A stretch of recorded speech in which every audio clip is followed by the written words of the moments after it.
تقریباً 2 رکوعوں پر مشتمل معاملہ طالوت و جالوت کا وہ ہم پڑھ چکے ہیں،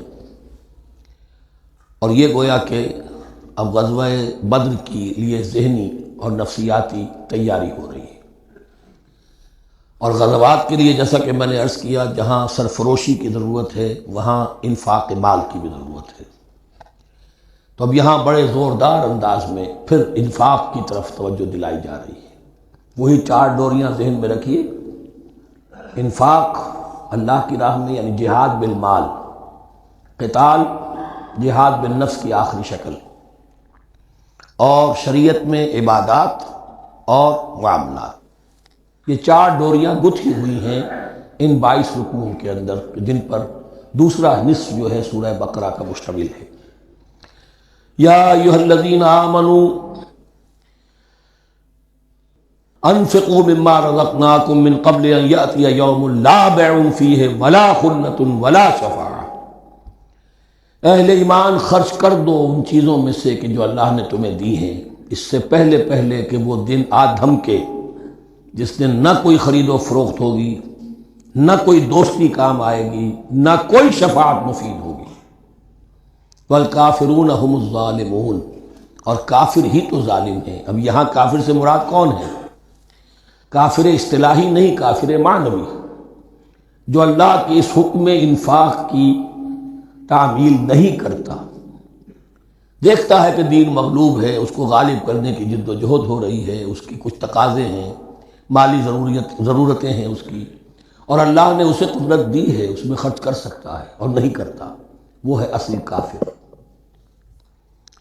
اس کے بعد وہ آیت آ رہی ہے جو قرآن حکیم کی عظیم ترین آیت ہے، حضور فرمان نبوی صلی اللہ علیہ وسلم، آیت الکرسی۔ اس کا تو نام بھی چونکہ معروف ہے، میں نے جو آپ کو بڑے بڑے حکمت کے موتی اور بڑے بڑے پھول آپ کو گنوائے ہیں، آیت الآیات، آیت البر، آیت الاختلاف، اور اب یہ ہے آیت الکرسی، توحید کے عظیم ترین خزانوں میں سے ہے۔ ہی سیدۃ آیات القرآن، حضور نے فرمایا یہ تمام آیات قرآنی کی سردار ہے۔ جس طریقے سے آیہ بر اور سورۃ العصر میں ایک نسبت ہے کہ ہدایت اور نجات کی شرائط ساری کی ساری ایک چھوٹی سی صورت میں اللہ نے جمع کر دی، والعصر ان الانسان لفی خسر الا الذین آمنوا وعملوا الصالحات وتواصوا بالحق وتواصوا بالصبر، لیکن اس کی تفصیل ایک آیت میں آئی، وہ آیت البر ہے۔ چنانچہ جو منتخب نصاب ہم نے مرتب کیا ہے دعوت قرآن کے لیے، میں پہلا درس سورۃ العصر کا ہے اور دوسرا درس آیت البر کا ہے۔ جو نسبت سورۃ العصر میں ہے کہ وہ سورت ہے، یہ آیت ہے، لیکن اس آیت میں کئی صورتیں نکل سکتی ہیں حجم کے اعتبار سے سورۃ العصر کے برابر۔ یہی نسبت ہے سورہ اخلاص میں، 4 آیتیں، توحید کا عظیم ترین خزانہ، اور یہ آیت الکرسی، یہ آیت ہے۔ سورہ اخلاص اس میں 4 بن جائیں گی حجم کے اعتبار سے، لیکن اسے حضور نے ثلث قرآن قرار دیا ہے، توحید کے موضوع پر جامع ترین سورۃ الاخلاص، لیکن توحید اور خاص طور پر توحید فی الصفات کے موضوع پر عظیم ترین آیت یہ آیت الکرسی۔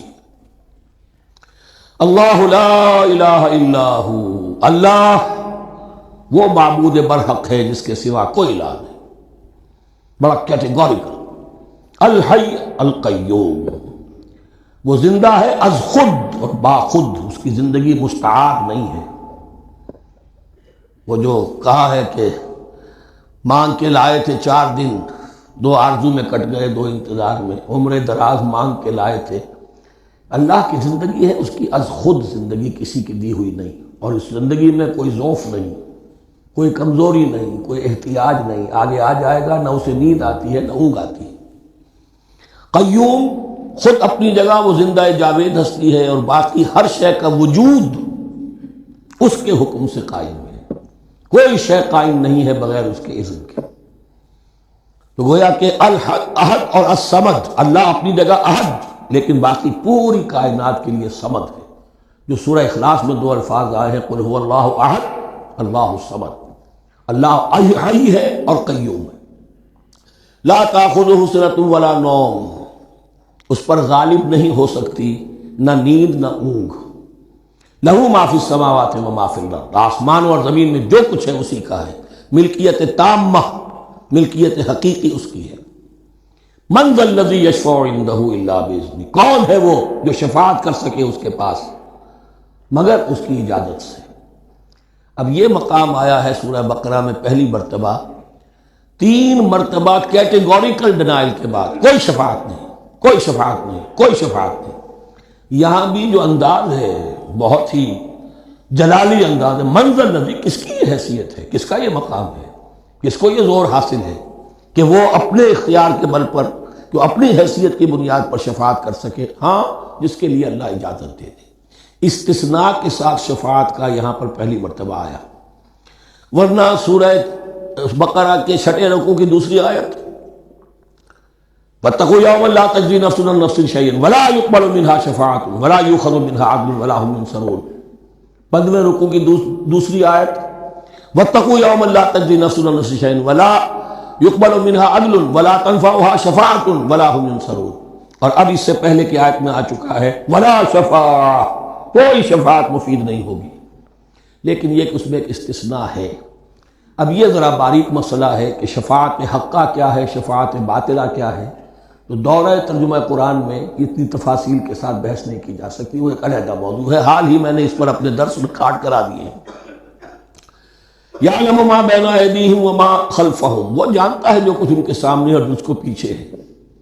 عام طور پر دنیا میں ہم سفارش کرتے ہیں تو کہتے ہیں کہ بھئی میں جانتا ہوں اس شخص کو بہتر، اصل میں جیسا کچھ یہ نظر آتا ہے ویسا نہیں ہے، یا جیسا کچھ فیکٹس آن دی فائل آ گئے ہیں وہ بڑے ہی ڈیسیونگ ہیں، اصل حقائق کچھ اور ہیں اس کیس کے، وہ میں آپ کو بتاتا ہوں۔ یہ بات اللہ کے سامنے کون کہہ سکتا ہے، جبکہ اللہ تو جانتا ہے جو کچھ ان کے سامنے اور جو کچھ ان کے پیچھے ہے، اور ان کا حال یہ وَلَا يُحِيطُونَ بِشَيْءٍ مِّنْ عِلْمِهِ إِلَّا بِمَا شَاءَ، اور وہ احاطہ کر ہی نہیں سکتے اللہ کے علم سے کسی شے کا سوائے اس کے جو اللہ چاہے۔ باقی ہر ایک کے پاس علم جو ہے اللہ کا عطائی علم ہے، دیا ہوا علم ہے، محدود علم ہے، بڑے سے بڑا رسول ہو، بڑے سے بڑا ولی ہو، بڑے سے بڑا فرشتہ ہو۔ لا علم لنا الا ما علمتنا، ہم پڑھائیں 4 رکوع میں، تو کون کہہ سکتا ہے؟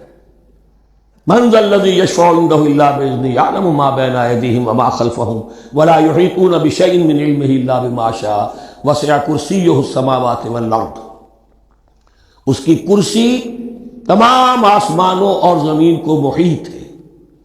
اب کرسی کے 2 مفہوم یہاں ہو سکتے ہیں، ایک تو یہ کہ اس سے جو معنی مراد ہے یعنی اس کا اقتدار،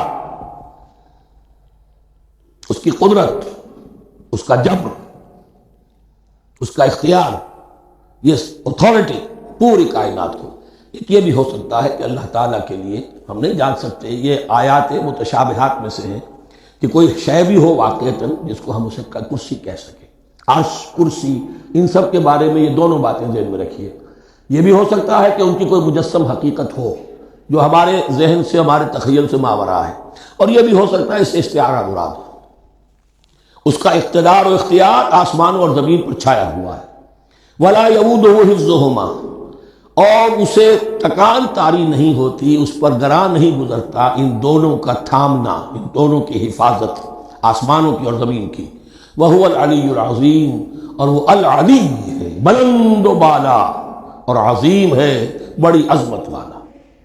یہ آیت الکرسی سیدۃ آیات القرآن، تمام آیات قرآنی کی سردار، اور توحید الہی کا ایک بہت بڑا خزانہ۔ صدق اللہ۔